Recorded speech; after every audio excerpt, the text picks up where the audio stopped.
Alright, clean shaven, full of hot dogs. It's a Sunday night. We're all quarantined. Let's watch something evil. Let's check it out. So our film starts out in a barn. Something's going on. This dude is like fleeing something. Fast forward a minute later, he's up in the loft. Door goes open. Man goes out.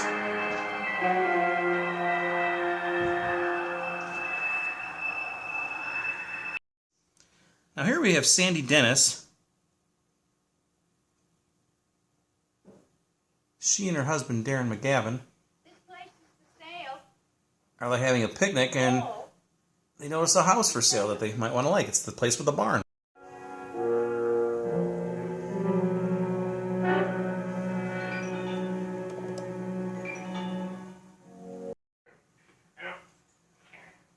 It's better than most, but it's a different place. They're going to buy this property and move in. That's Jeff Corrigan, right? There's a pentagram or pentacle.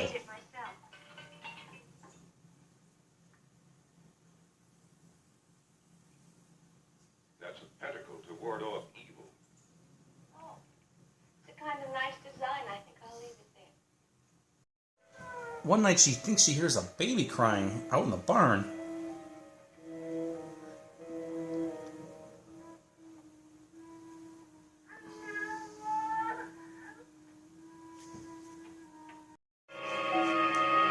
She doesn't find a baby, but she does find rats.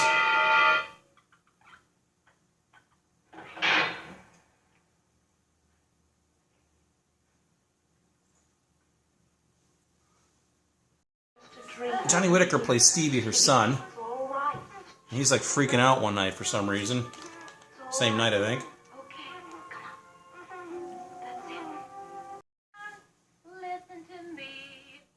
Darren McGavin makes TV jingles, commercials.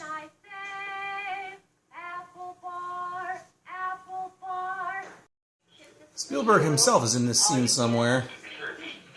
This woman's passing out these things to ward off evil spirits, apparently.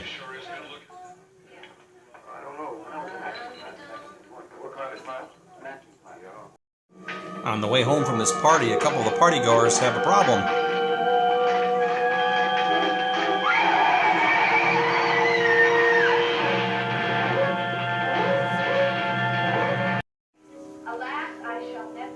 So Sandy Dennis decides to have some sort of ceremony or something, trying to ward off evil spirits that she thinks might be there. I don't think it worked though, because Stevie wanders out to the barn the next day, or maybe it's the same day, I don't know. Don't know what happens, but something does. Apparently he found weird jars in the barn.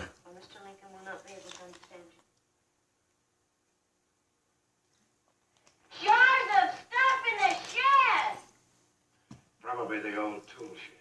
Claimed that a devil came through the keyhole of her door, ate 13 white seedless grapes from a bowl in the kitchen, promptly kissed her ravishingly, then returned to the kitchen, ate 13 more grapes, and let himself out through the keyhole.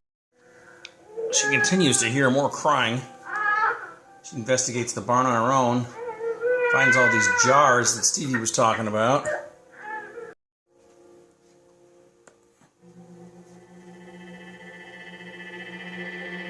Apparently it's breathing, pulsating, I don't know. She flees the barn, runs back to the house where chaos is reigning supreme in Stevie's room. He appears to be possessed. No, it's not the children. Oh, so many strange things have happened to me. I can't begin to explain to you. But I feel as if something or someone is trying to possess me. The next day, Stevie's bouncing the ball, driving his mother nuts. Something doesn't seem right with him. I told you to stay in the yard. Didn't I tell you to stay in the yard? Didn't I? Didn't I?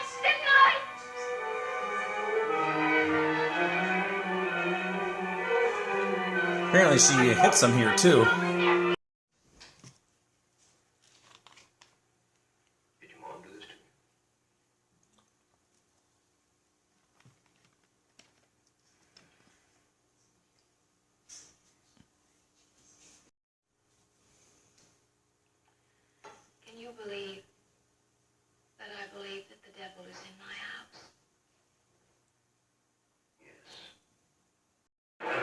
And whatever that devil is in his house now, and chaos reigns.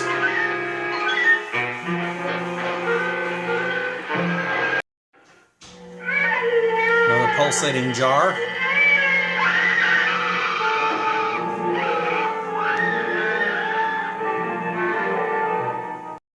Sandy Dennis then finds herself up in the barn in the loft, and I think she was going to jump too, but got rescued. Harry guessed it. It's your son, Mrs. He's the devil's own. He's...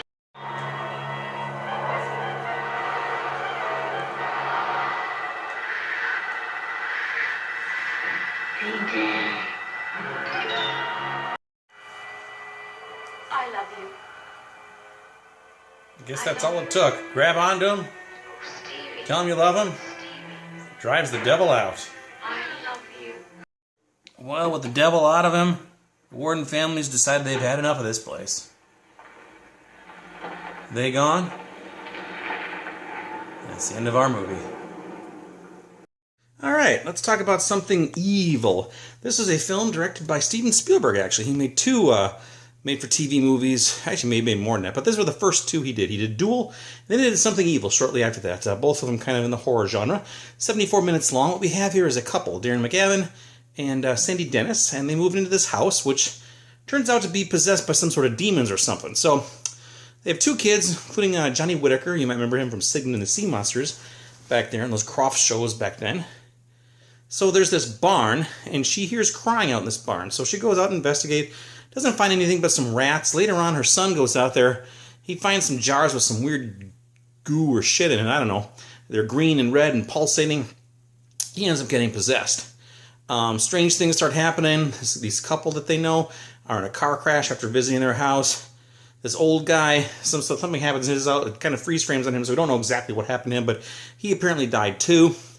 Like I said, Johnny gets possessed, so she realizes something's going on. She tries to get help for him. Nothing really works. She goes to the barn again herself. She finds these pulsating jars, comes back in the house. Johnny's going crazy in the bedroom. There's wind blowing around. Stuff is flying around.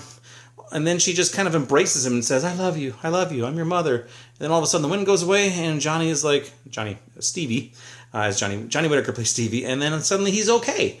And then they decide to drive away, and that's the end of our movie. Anyway, 74 minutes long. Now, Something Evil is something I'd seen, I think I saw it twice, actually. Well, at least once, maybe twice. This came on cable, like on the Encore Mystery Channel back in the mid to late 90s, something like that, so I taped it. I knew it was Steven Spielberg, I knew it was horror, and I knew it wasn't available on VHS, so I had to have it, right? Still to this day, not available on VHS or DVD. There are bootleg copies floating around. This is a DVD-R that I made myself. Actually, my wife made the box art. I burned it from the VHS tape that I had. But yeah, there are bootlegs floating around this, so I'm sure you can find it if you're trying to take a look at it. And of course, people who like Steven Spielberg might be interested in seeing some of his early work. Duel is widely available, and you know what, for every reason, I've never seen Duel. I always wanted to. I'd like to see it myself, but Something Evil I have seen. Have you? Anyway, check it out if you've seen it. Maybe it's streaming somewhere. I don't know. Illegally streaming, but check it out. Leave some comments. Something Evil. What do you think about it? Watch it. Bye.